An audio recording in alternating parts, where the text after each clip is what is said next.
right. Welcome, everybody. Thank you so much for joining us today on another live episode of This Week in Drones here on the Tuesday edition. Here with my brother Joshua Lewin. They call us Lewin Squared once in a while. And he was gracious enough to give up a slot today just because of the timing here of the BVLOS NPRM, this Part 108 we've been talking about in the industry. If you're not aware, it's a notice of proposed rulemaking that the FAA put out that's going to impact the drone industry and set up a structure to be able to fly more drones more often, ideally, to be able to do deliveries, Amazon delivery and such. And there's an opening right now until the beginning, October 6th, I believe, for anyone out there to be able to submit comments to the FAA so that they can consider if there's any adjustments or updates or things needed in case there's different stakeholders that need better representation in the final ruling. So with that said, we've got Charles Werner back on the panel after having taken some time over the last few weeks since we last talked to accumulate comments and notes and thoughts as drone responders represents the entire country of law enforcement agencies that are using drones to fly for 911 dispatch for drone as first responder. So that stakeholder group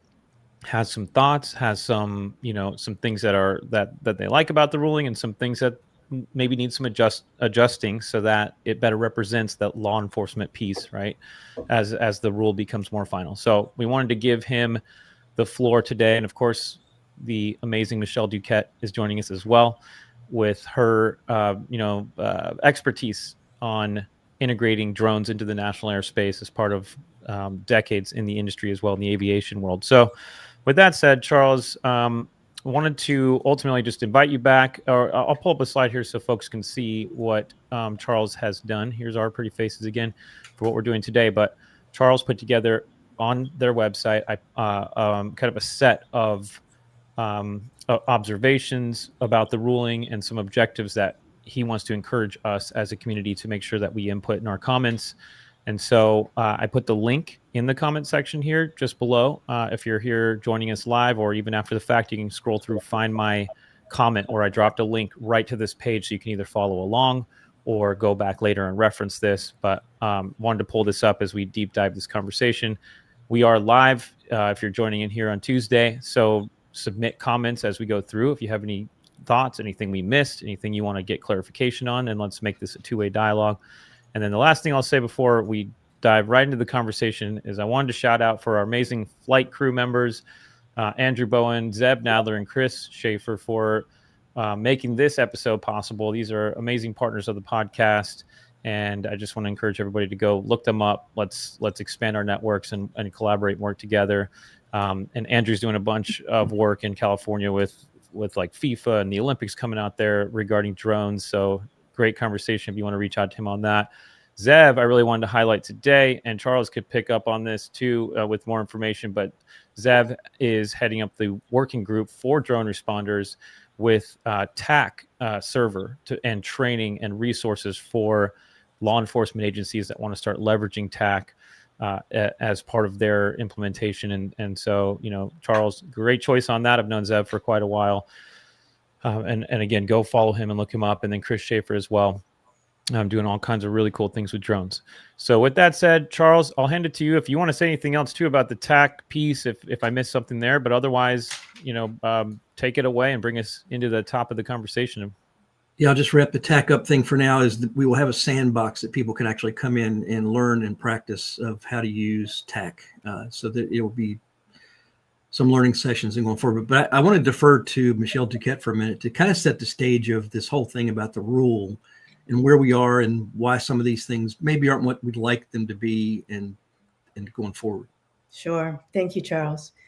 So just for everybody's situational awareness, we have to give some we got to give the FAA a break. Okay. So they started on this a couple of years ago, and they did the best they could with what they knew at the time. And it's a great leap from prescriptive to performance-based. This is a a wonderful path. It's a good approach. However, we know that in the last couple of years, especially within the last year, we've had a lot of government change.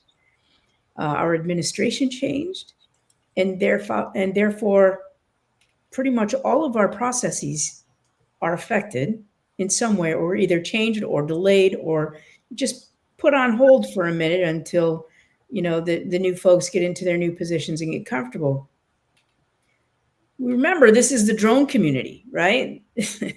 Things move at hyper speed. So a lot has evolved since this language was first started to be drafted. So no, it's not going to be perfect. It's not going to be the epitome. And the FAA recognizes that. They recognize that what they have is not actually quite caught up to today.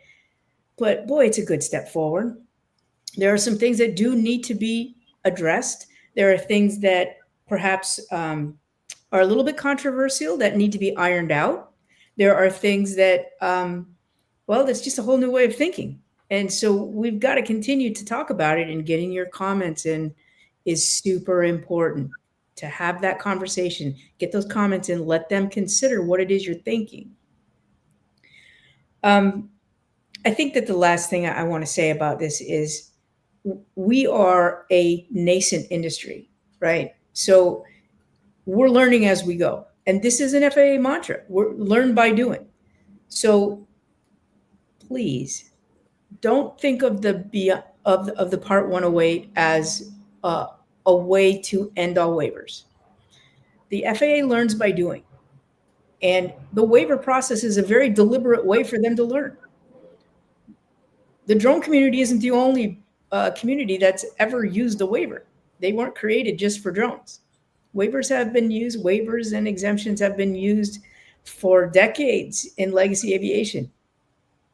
It's how the FAA learns what that next iteration of rulemaking should be, where they aren't, quite oriented, where they need to shore up some more safety structure, so many different things. So 108 gives us an opportunity to now have new types of waivers that enable us to stretch just a little bit more, but in a measured and deliberate way. So I just kind of want everybody to be in the same headspace. This isn't a utopia. It was never intended to be a utopia. We will always have waivers, and that's a good thing, so that we can continue to learn as we go. And get your comments in. Charles, did I cover everything you wanted to hear? Yeah, the bottom line is it is what it is as far as what's been written, but now we have the opportunity to change it. And that's why the comments are so important. And we have made major advancements in this past year for public safety alone, not to mention anybody else. And that was not able to be captured in any form or fashion. So, but we do have this opportunity. And what was good, just to reinforce what you said, Michelle, is both the White House and the new administrator both said, what's written is written, but it's not finished. It's a draft. Mm-hmm. So get your comments in, and the important item. What I want to tell people is that I'm going to give you the observations and objectives, but then later, probably within the next week or so, we will put out some comments that are actually written for submission that we will put on our website, and we'll put out in network LinkedIn that you can use should you wish to do so to help amplify the message, because the more of these we get in, the better. And the more unified we are, the better it's received, because each time we have conflicting issues of a particular recommendation, it kind of cancels out the other. So we need to be very careful in that regard.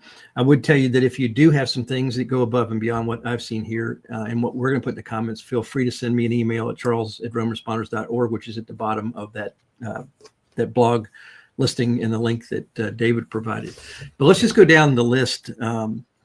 You want me to pull it up, Charles? Would that be helpful for folks? Sure. Pull it up, and then people can see it as well. Yeah. So we're here. I'll go up just to the top. This is what the website looks like. Again, go check out the link that I dropped in the comments if you want to follow along. Is this where you're going to post the actual comments that you mentioned that you're coming up with as well? Yes. Okay. So definitely. We'll probably do a new blog post, but it'll be in the blog. Okay, right on. Will it link to this? Will it work with this link, or do we need to send someone an updated? It might be interesting, at least if you link out to that one from here, so folks know where to Yeah, find we'll it. put a link on that one to say, here's the comments. So we Okay. make sure you get one link takes you to whatever. Beautiful. Go for it. Yeah. So a number of the observations that me and others have seen is that it focuses on the for-profit drone delivery companies as a priority in this rule. And that was because that's probably where the biggest level of growth is going to be in use of drones in that space. It also focuses on large drone fleets, which is why a lot of the requirements and the training and the permitting and all that kind of stuff becomes at play. It also assumes that the operations are totally autonomous, which for public safety are not, and are not likely to be so in the near future because of the need to follow activity that's occurring at an incident scene. And that changes from moment to moment. It focuses on pre-planned and scheduled flights from a specific path from a launch to a location and return, and with designated time periods. We obviously in public safety don't operate that way. We don't know when the call is going to happen. We don't know where it's going to happen, and we don't know how long we're going to be there. So it's a little bit different. The requirements are permits, personnel requirements, population densities, training, limited operational periods. They have like a 50-hour limit per week that you can be operating. Are onerous, they're overburdensome, and they're cost prohibitive to those nonprofit generating operations of other things, public safety and small operators, not just us.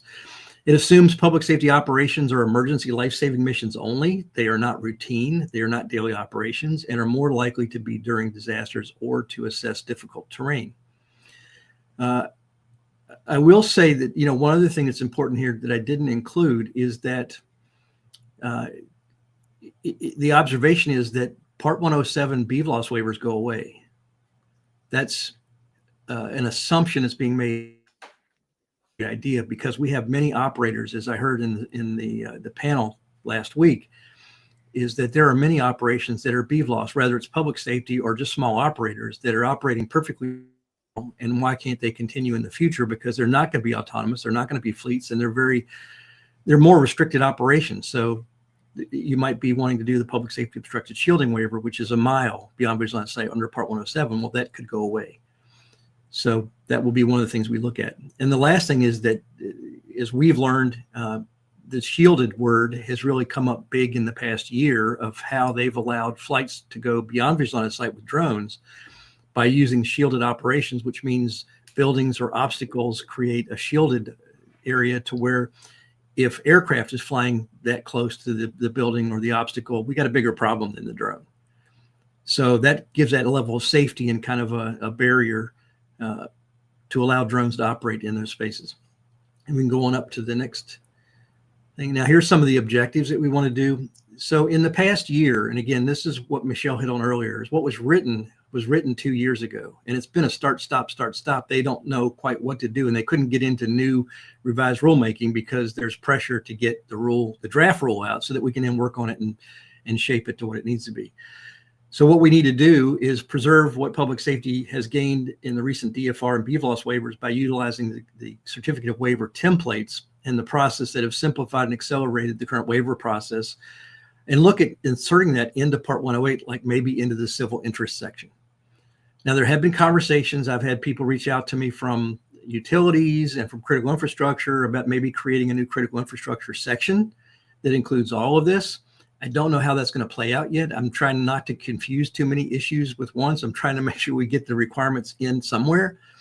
But I do see a very big crossover, because I can see crossovers between utilities, public safety, critical infrastructure, even security for facilities. Because if we have security done and safety for properties and facilities, that's good for law enforcement as well. So there's a carryover in that regard. Also, to preserve Part 107 BVLOS waivers as is, or to integrate it into the process into Part 108 to ensure that public safety, tactical operations, and other small operators that will not be autonomous are able to continue safe operations as they have been. And fifth is to ensure that public safety has prioritization in national airspace by developing a strategy and path forward that ensure emergency response priority and will harmonize operations between all drones operating in national airspace. As you can imagine, one of the big competitions for the airspace is going to be the drone delivery companies. And having said that, I'm pleased to say that we are having conversations with Wing and Zipline so far, and we're hoping to have reached out to Amazon to come in this conversation as well, to create that, as you see in the next item, is a strategic deconfliction, and go up a little bit more, David, with the data service providers, which is ADSP, which will be that kind of creating ID, I think is the best way to explain it, of pulling that in and then having identification. And I've heard that under the standard, there's 3 different priority levels. And so that still needs some fleshing out as to what that looks like. And then finding an effective and cost-effective way to do that. We may have found a way, and so we're testing that. I don't want to let the cat out of the bag yet until we announce what we're working on. And then to ensure shielded operations, which are a key tenet for DFR operations, especially in places like New York City, and who knows, maybe in Washington, D.C. And with that, I'm going to stop and let Michelle give a few thoughts of what she sees and thinks as well. Well, I've shared this with you already, and having talked with several colleagues, I honestly do think that there does need to be more conversation around the operational and regulatory nuances of the public safety community. And I kind of feel like we are getting into a situation where we're trying to kind of squeeze public safety within either commercial operation regulation or PAO or even Part 91. And it's kind of feeling like square peg round hole now, because the dynamics of this community are not, they don't convey to how we need to structure commercial operations. And definitely they don't fall beneath any other titles, to operate as a military drone, for example. So do we need to focus on separate language that takes into consideration the dynamic flexibility needs of public safety operations that include protection of that critical infrastructure? So we do have 2209, that's hopefully coming out soon. And there's going to be a definite bridge there with the airspace, but I'm not sure that we have the boots on the ground connection yet, right, when it comes to drone operations. So I'm wondering if this civic interest section, maybe we pull that out and we have a more deliberate, deeper conversation about that. Does it, I don't know, get to be its own section at some point, its own part for drone ops that are not commercial, that are not DoD, that are not DHS, not DOJ? Are we able to do that? That's yet another level of complexity that I don't wish upon the FAA, and I'm sorry that I'm bringing it out there, but I have to wonder if those conversations shouldn't happen to a bit more exploratory depth to discern whether or not there is a need to have something that's separate, that is more tailored to this community. The answer to your question depends on what the FAA is willing to do within a civil interest section or other things. For example, my thought is we want to make sure that we're doing something similar to what we're doing for the certificate of waivers currently, because it's a fast process, it's scalable, it's streamlined, and to in some way exclude us from the rest of Part 108. I don't know if that can be done or not in that civil, if they state that the civil interest section is specific to whoever is included in it.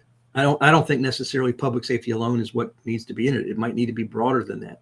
Yeah, but such that it says you don't have to do the training requirements, the permitting, all that stuff. It would be outlined differently to say this is how they would be handled. Now, I don't disagree with you on that other idea of diving into an entirely different section, and a different rule, I guess, is the way it would be couched. But then it would take us another 2 years to get to a draft, I'm afraid. That's the concern that worries me the most, because it's got to somehow bridge back to Part 108 with what's going on. Yeah. So somehow we've got to figure out how to make this stuff work, and we want to try to get it right, because we do need to for everything to work the way it needs to, we've got to harmonize the airspace.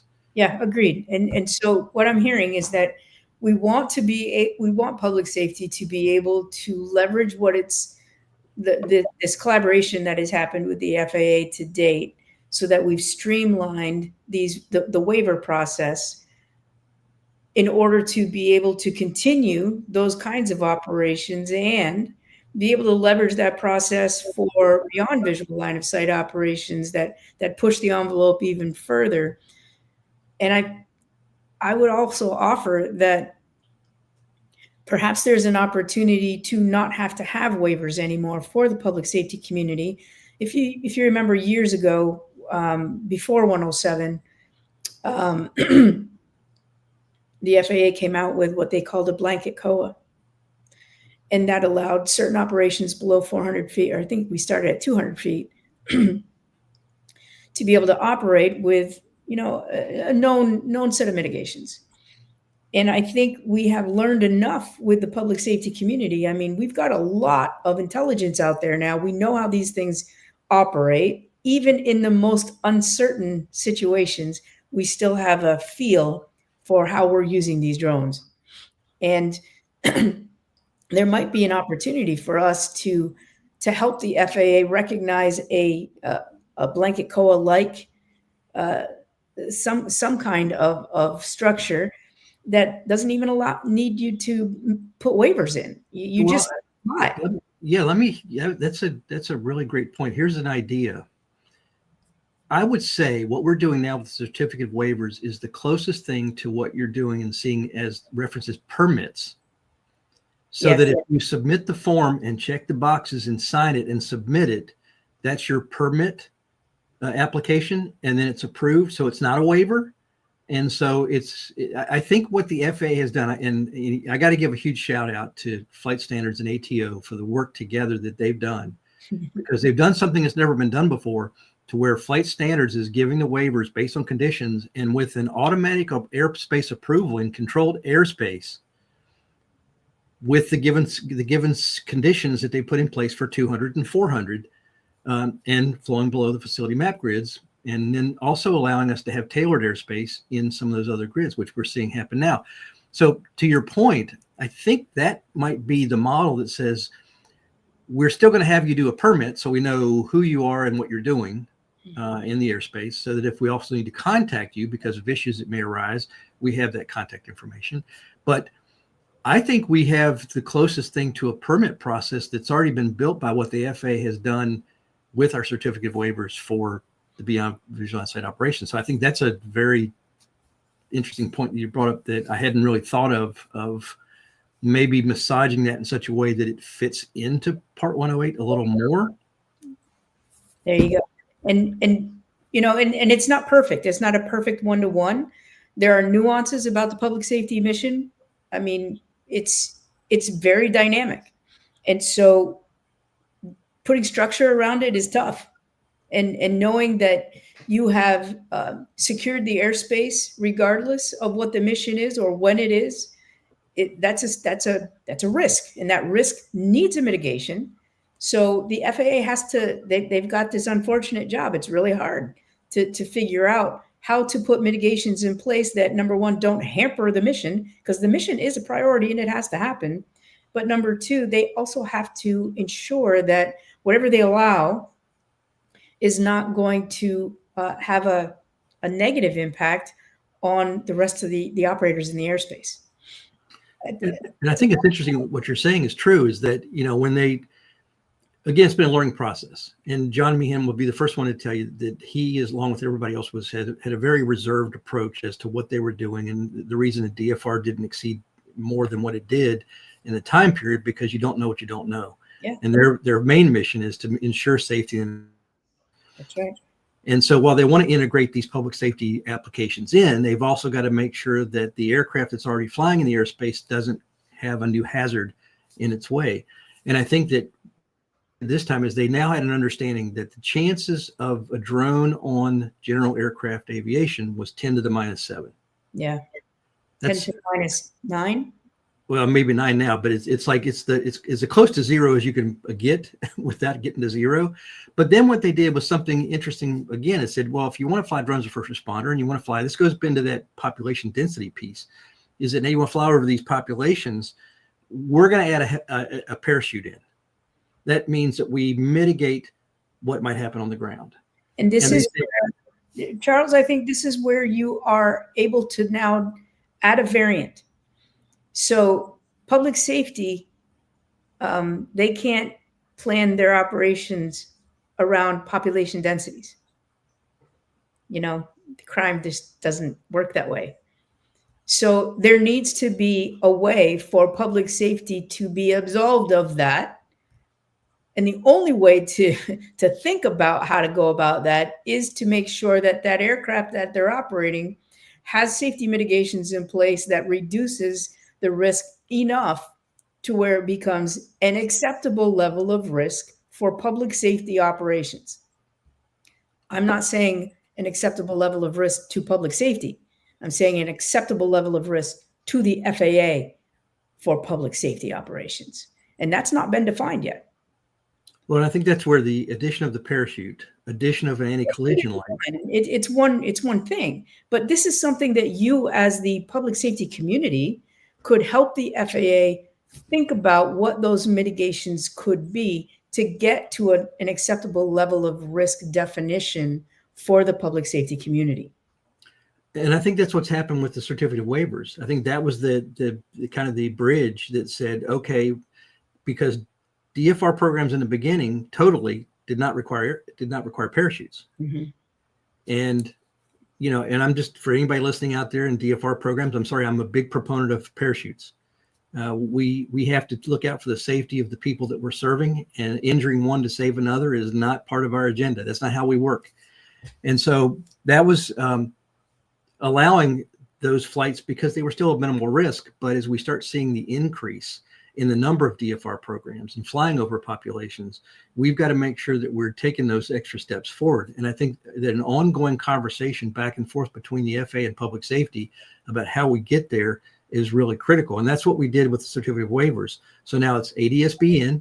So you're looking at the aircraft, it's parachutes, it's anti-collision lights, and it's 200 foot and below is shielded, so that we're staying below to where aircraft's not going to be unless it's a helicopter taking off and landing, and including in those requirements that if you have these kind of operations in your space, that you're communicating with those companies or your own public safety aviation to coordinate the flights so that they know those flights are active in the area, so that we avoid and help do some strategic deconfliction now, just like military bases and those kind of things. Mm-hmm. So I think that, again, what the FAA did for the certificate of waivers for, we'll call it drones of first responder, but John Meehan would argue with me and say, quit saying that.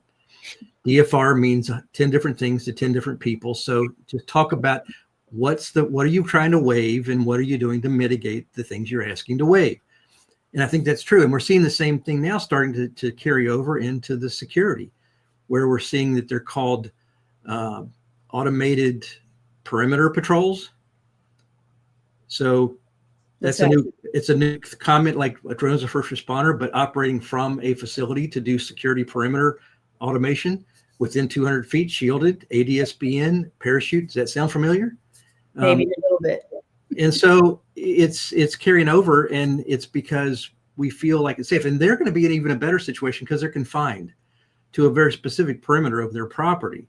Sure. But there's opportunities there, because I've already been having conversations with security companies that they could also be providing a DFR light kind of thing around their perimeters. Mm-hmm. That if they're seeing crime or people in the wrong places or crimes that are occurring or a fire, they might be able to get that imagery, and they might even be able to partner with a local law enforcement or public safety agency to bridge some areas that might need to be covered. So there's a lot of exciting things that are coming. We have made great progress, but now we just got to make it work under Part 108. Yeah, and there's so many exciting things that are happening at the same time right now. Like even with the TAC community, the evolution of tech is crazy, and it's providing us a new way to look at how we define situational awareness writ large. I love it. I love that it's happening. And I think what I just heard you say, Charles, whether you intended to do this or not, is that you started to lay out the layers of that acceptable level of risk for the FAA. A DFR light, there's a little bit less risk going on there. A full DFR, there's a bit more risk that needs mitigation. And then, Josh, I'm going to pick on you because you've been so quiet. What if we take the next level of risk and we talk about prisons? And that is leading us into detection, identification, tracking, and mitigation needs at some point in the future. That's a whole different level of risk. But all of this falls within public safety. So maybe we are looking at, and critical infrastructure is in there. 2209 will play a piece in that, a needed piece. But maybe what we're doing now is we're starting to kind of germinate these thoughts, these seeds on what are the dynamics of public safety actually need. And I think you've already just started to lay that out, Charles. It's a layer of risk, of acceptable level of risk that the FAA can start wrapping their head around, but they need you guys to keep talking like this because they don't know what they don't know. And you all need to bring this to them. Putting all of this stuff into the comments is definitely going to help. Yeah, that's good stuff. I mean, you're right in that. I mean, for one, Charles, good point that it would take too long to try to come up with some separate ruling at this point. Let's try to take what we've got and work within it, and give comments to the FAA to say the certificate of waiver process under Part 91 has worked really well for a type of permitting. I thought that was really smart. Maybe that could be considered under the permit section of Part 108. I thought that was brilliant. Basically yes, and let's double down on what we've all what the FAA has already discovered through waivers. To Michelle's point, and I just want to say for those who just joined, because I know a couple people are tagging on right now. Charles has put up some of his initial comments and thoughts for us on his website. I put the link in the comments so you can start to see what drone responders as a whole, who represents the nation in terms of law enforcement agencies who use drones for first responder programs. So they put up a bunch of, handful of really key observations and a handful of key objectives that the law enforcement side of the house needs. And then he's going to be also putting up the actual language of comments that he's going to submit on behalf of the law enforcement stakeholder group, for this rulemaking that's come up. With that said, I just wanted to drop those few comments. Walker Brown, welcome. He asked, how do you all view growing AI capabilities will be integrated or perceived into the Part 108 framework, like automated perimeter patrols? I think we mentioned perimeter patrol earlier, utilizing change detection, or I guess detection that's looking for anomalous, maybe behavior or in the scene perhaps. But thoughts on AI capabilities in Part 108 as it relates to law enforcement? Anybody? Oh, AI is not going to do anything. No, I've already been seeing some things already. If you're looking at what's happening in law enforcement alone, but I think AI is going to really give better eyes on the situation, because when we're looking at screens, we're looking at pixels, we're looking at one part or another, where AI is looking at the entire picture at the same time, and it sees things we're missing. So, for example, let's use prisons as a means. As it's flying over doing automated patrols, it can be looking for people in the wrong places. It can look for vehicles that are going by. It can could, and I'm going to say this because it scares people, but it could be detecting facial recognition. It can be doing license plate readers from the sky and detecting vehicles that nature. In the same way, it can be looking for just anomalous things that it finds, like in the facility, something's different, where something may have been like a wall broken from an escape attempt, or it could be from storm damage. And I think that what we've seen is there's one company that's created what they call a visual agent. In the visual agent, you tell it what you're looking for, and it can look for suspicious behavior, people crouching behind vehicles, people walking slowly. It can detect violence, people striking other people. It can detect weapons and tell you and alert you at that point, show on the screen where that object is, which on the other hand also shows that it can identify that it's not a weapon, which then makes it a de-escalation of the situation. And all of this gives, let's speak specifically to law enforcement for a minute, but it gives them a better understanding of what they're walking into so that they don't unnecessarily take a higher level of action than what's actually needed. But now let's transition over with that artificial intelligence for the fire service. It could be flying over a structure and see a heat signature in a place that shouldn't have a heat signature. It can start seeing the different color of smoke and indicate that it's a problem, or the puffing of smoke from a building. Or it can be taking information as it flies through and does detection of hazardous materials. And it's telling us that this is what is detected. And it can also identify invisible plumes. So I could go on for probably another 30 minutes, but AI is going to is transforming how we do things in public safety, whether it's on the ground or in the sky. One example is I've been told that the new thing out now is that if you're using a body camera, that you can use this new technology that you can talk and capture what's happening, to where at the end of the call, it will write the report for police officers without them having to do it anymore, which is one of the worst things that you have to do in that career of law enforcement, is those reports. So it's going to give us a much better understanding of the environment that we're working in, from both a warning, a prevention standpoint, and from a response situation. And I know I can tell that Michelle's like, boy, I've got 100 more things to add to that. There are. However, I want to kind of do the flip side of that coin. No. You made a reference that, that people are not going to like to hear the face recognition part. So that's what that is another justification for having this conversation, because we are not in an environment anymore where we can just do one size fits all. We just can't put out DFR programs that are flying without waivers, that have AI that is doing facial recognition, and think that that's going to be okay.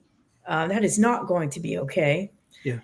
But there are good uses and there are abusive uses. And sometimes I feel like we end up chasing our tail because we try and mix all that up together instead of getting to the root causes of why those things are good or why those things are bad.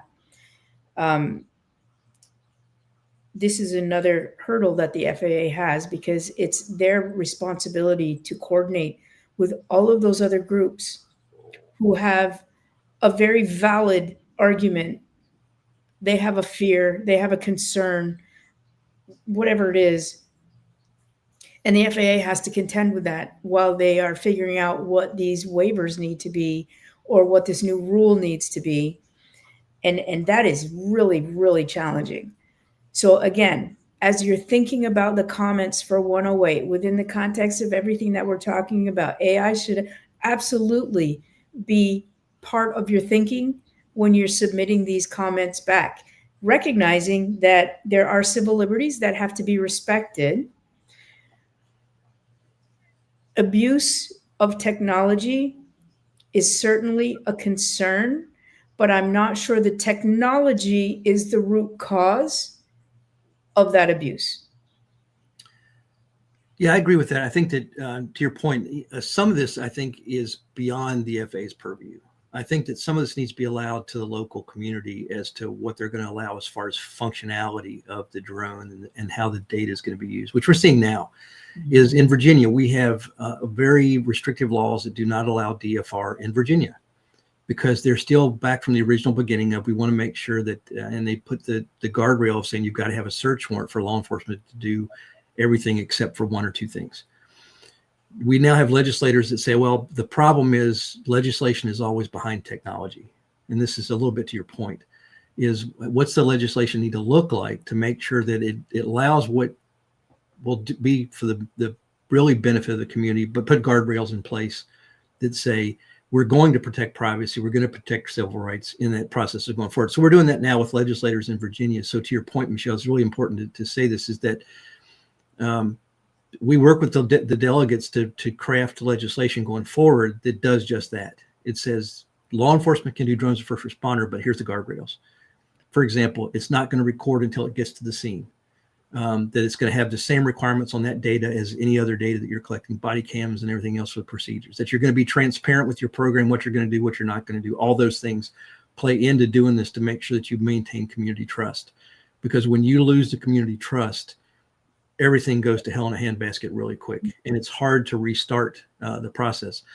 So I think that the FAA is going to need to look at artificial intelligence from a flight standpoint of how does artificial intelligence flying safely in the national airspace, and what are things that we want to avoid as far as artificial intelligence being of the way that things are flown that might not be safe. You blipped out there for a second. Can you say that again? Yeah, I was saying that then as far as artificial intelligence, the FAA should be looking at how it can best be served to have safety in national airspace, but also maybe making sure that it doesn't go too far and is over the top of trying to maintain the flight without some guardrails. Right, over restrictions. So look, we have cars today. I mean, I can drive my car well over the speed limit because it's capable. However, it's only capable to a certain point. And we know the technology exists for these cars to be much faster, but there is a threshold. So the technology is necessary to be good to a certain degree. We don't have to put it all out there just because we can, but we also don't have to restrict it all just because of a few, and I say a few, because not everybody is going to abuse the technology. That's another problem. And that's someone else's problem. That's not the FAA's problem. Well, that's a good point. What about AI related to Part 108, where isn't it a requirement for these to be like fully automated operations in Part 108? Or did I misread that? Regarding, currently in Part 107, you can have the pilot doing BB loss with an observer, and it sounded like moving into Part 108, they're eventually going to kind of cancel that the way it's currently written, and make everything be fully automated. I'm assuming that would entail quite a bit of AI. And is that in a good spot, or do we need to comment on that? I don't know if we brought that up as much today yet. It's not necessarily so. Fully automation does not translate specifically to artificial intelligence. It can. And it probably will. I mean, it will. There's no question about it. It will have an influence on that. But I think there's two different things here, and I don't know that they've really defined specifically for artificial intelligence about what that is or how it will operate in this. They do focus on fully automated, and I think that's a given as we go forward. But that's a totally separate thing. Yeah, I can envision a future where the AI is the enhanced situational awareness that allows the technology to be the most efficient as it can, taking into a multitude of things into consideration that, it's very hard for a human to be able to do all of that. So I can see that. I can see data processing. I can see all kinds of efficiency enhancements coming from AI. The autonomy part does not necessarily have to have AI just to operate the mission, but it can be a much smarter mission. I think to your point, I think what Michelle's saying is just right, because for example, if you're flying and you're doing the autonomous flight, let's just use that for an example, but then artificial intelligence may be helping to maneuver you through the population density issues. If you're a delivery company, of how do you get around these to where it's automatically taking into account the change in population from daytime to nighttime, the population in certain areas from tourism time to non-tourism time. So it can help do all those kind of things, as well as artificial intelligence may be a part of that strategic deconfliction. Yep. is that it's connecting and seeing where these aircraft are flying and the paths that they're on, and it can then create a deviation strategy of how they do deconflict themselves automatically. So that's what I envision the future being, is that becomes part of where artificial intelligence really plays a key role. Brilliant. Well, for this last 10, 15 minutes, are there any comments, Charles, that you have on the wording of your comments? I mean, where are you thinking to head with those? We've mentioned a few key points today already, but do you kind of have like a subset of 5, 6, 7 things? I'm sure you'll be really detailing them out. We'll go back and we'll look, but anything that you'd want to share here that we could kind of flesh out or be thinking about or give feedback on? Well, I think to put it in more detail, what we plan to do is to take the certificate of waivers as they're written today in the requirements and putting that into Part 108. So everything that and that's the purpose of making sure we don't lose what we've gained. Mm-hmm. And it adds structure that's been created by the FAA. So we're not doing something that's totally alien to this conversation. So it's the great example of, and somebody whispered to me before when this was done, they said, we're kind of thinking this is like what 108 should look like. So they were trying to get ahead of it. But as the law was written, as the rule was written before, there was no way it could be inserted. So my goal was to take what's already there, not reinvent the wheel, that everybody is familiar with, and figure out how to shape it. And I hadn't thought about the permitting thing until you brought that up, and we were discussing it. If the more we make it look like what's in 108 and cover same basis, because I think some of the training stuff could translate over as long as it's performance based and it's reliable and redundant. All those kind of things play into making it being more acceptable into a different version of the rule. However, as you're doing that, there are going to be things that just don't fit. And it's important that you call them out and put them in the comments to give the FAA a chance at considering the rest of those things. Yeah, and what we will be doing is we will be preparing our comments. And again, as you mentioned, the link that you put in the chat, we will put a link in that same page to the new comments where we put them, so that they'll take your right comments are that you can use or add to them. And again, if you have something in particular, feel free to send it to me at charles@droneresponders.org. Glad to listen and take that information and bring it in, because the more heads we have looking at this and thinking about it, the better we are at governing it. But to what Michelle said, is we will be going through and telling about what we are proposing and why we were proposing it, so that they have that understanding, because that's what they need to understand, is why are we different, and why do these comments need to be accepted. So Charles, in the list that you have right now, would you have some thoughts on, just off the top of your head, just right now, what would align better with like the current COW process? Maybe David, we can bring those back up, and because where I'm going is that we're going to have people in the audience, Charles, who haven't been in on these conversations. They might not even have their own cows. So helping them understand not only what you find challenging about this 108 language, but also why and what it is that you're already doing that gives the FAA that opportunity to codify what you've already learned. Well, I think what people can do, if they want to go look, they can go to the Public Safety Toolkit on the FAA's website, and you will see the certificate of waiver process that are in there for 200 feet, 400 feet, which will give you that walkthrough and the framework. So if you want to see what that looks like, that may be applicable to what you're doing or not, that will give, I think that gives the background you're thinking about, Michelle, as to what are we talking about? Because if you don't have one here or have done it, I don't even know what you're talking about. Right. So that's what I would tell you to go look at. The certificate of waiver, and that process basically is so simple now. It's basically you check the boxes that you understand this, and this, that you're going to have a parachute, you're going to use ADS-BN, that you're going to have an anti-collision light, check, sign it. And it literally can be done. Well, I will say they shoot for 2 weeks, but I've seen it done in a week, and I've seen the fastest one done so far in an hour and 21 minutes. So that shows that permitting process that we could talk about is now it's a permit. I look at it, you've checked the boxes, you've signed it. I know you understand it. You've agreed to the terms, go fly.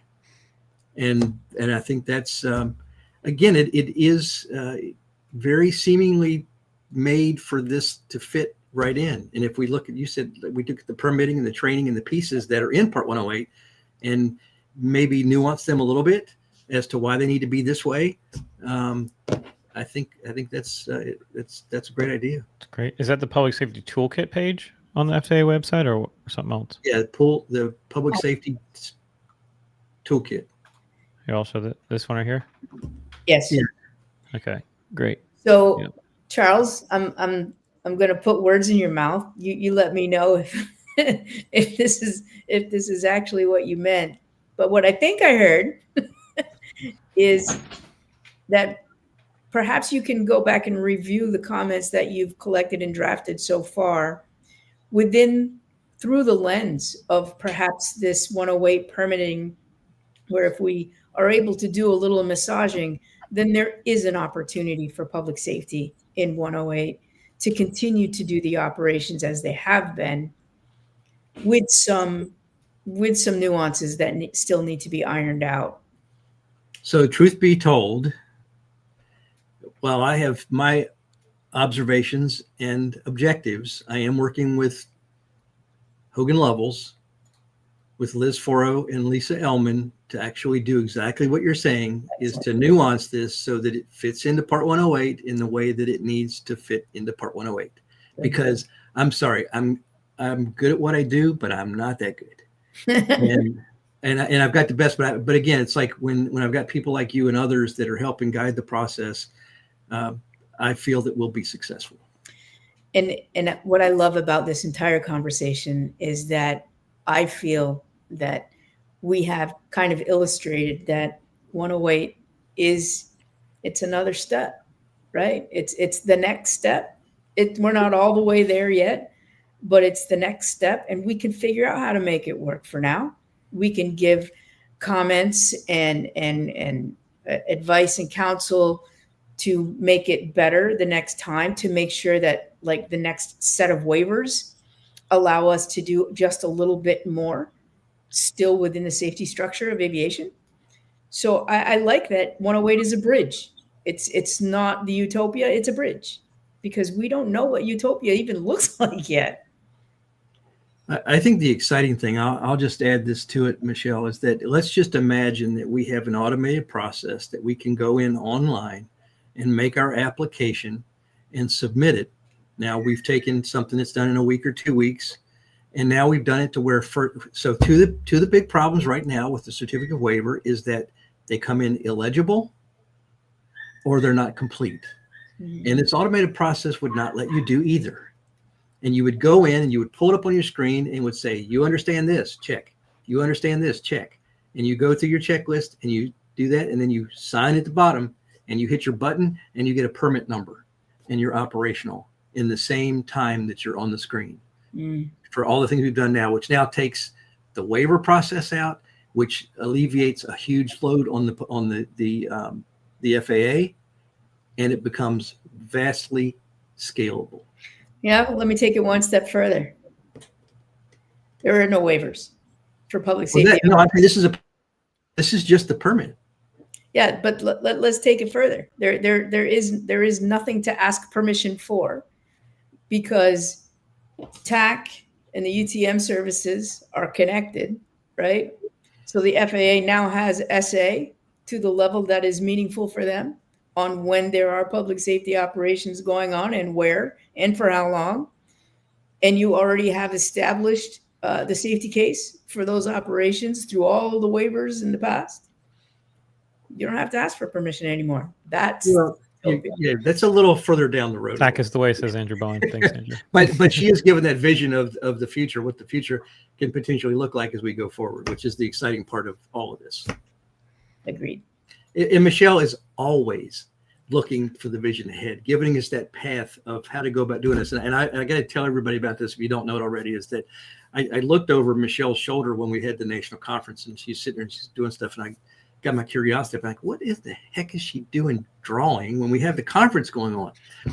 And she was drawing this, taking the concept of what she was hearing, and she put it into this visual image. And I was like, oh my gosh, I finally got what they're talking about.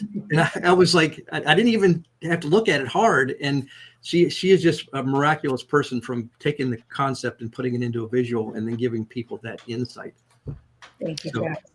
I think I could find that drawing somewhere on here. Isn't it? Yeah. Oh, yeah. It's under the infamous, or the famous, I should say. Infamous. The famous TAC is the Way article. One of the highest performing articles, as I know, if I'm correct, on Autonomy Global here. But right down here, can I zoom in? I don't know if I can zoom in, but that was the lovely drawing that kind of started the whole thing. So there's so many reasons why I was able to do that day, and it's because this public safety community, these folks they're ops people through and through. They say what they mean. They are the epitome of organic collaboration. They help one another. The language is all plain language. They don't do the whole buzzwords thing. Another issue that I have. But it's easy because it's relatable. And what I drafted out there is really what we're talking about. It's being able to find that seam between the two communities, find out what is the intelligence that's necessary, that's meaningful for each of them. Even if it's the same data, it can mean they can be actioned different ways. It can have different purposes, and that's okay. We can make all that happen because we've got the technology now to do it. It's just having the conversation so that we can kind of lay it all out. And I think this is a great start. Come on. Wonderful. Well, guys, really appreciate it for this round 2, Charles. At least 2, maybe more, but specifically looking at drone responders and law enforcement's perspective on the comments that are necessary for this proposed rulemaking for BV lost flight operations for drones. It's an exciting time in the industry. Things are really progressing quickly, and a lot of exciting times, man. We're going to see a lot more drones in the air, and we just need to figure out how to make them all work together, talk to each other, and enable them. And also, things we talk about a lot on this podcast is the security side as well, which we didn't get it heavily into today, but it all comes together, right? And it's all part of one big picture for just complete airspace awareness of all things aloft, as they say. But Charles, it looks like I don't know. Go ahead. Interoperability. Yeah. I was just going to say, I'm looking to go outside and take my old basketball court that I had for my kids and put a big circle with an A in it to say, here's where you can drop my deliveries. Seriously. And I know I've said it before, but that would make my little street, my little, gravel drive that has like 3 houses on it that I live on way safer for my kids to play out front, because we have, seems like 4 delivery trucks a day for the 3 houses, of all the various types of deliveries you might imagine getting. And they're huge trucks and they have to come down this gravel drive and do a big U-turn and all this stuff. But what if those were just little drones just dropping the bags, the packages? That would be actually quite a bit safer for my little kids. So I think it's a pretty good example of where things could go, right? It's an exciting time ahead. Mm-hmm. For sure. And Charles, thank you for the heavy lift that you do every single day.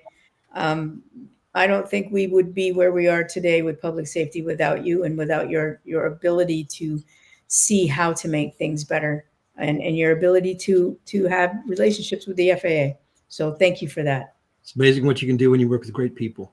Hmm. Right on. Well, with that said, thanks everybody, and we'll see you all again very soon. Take care.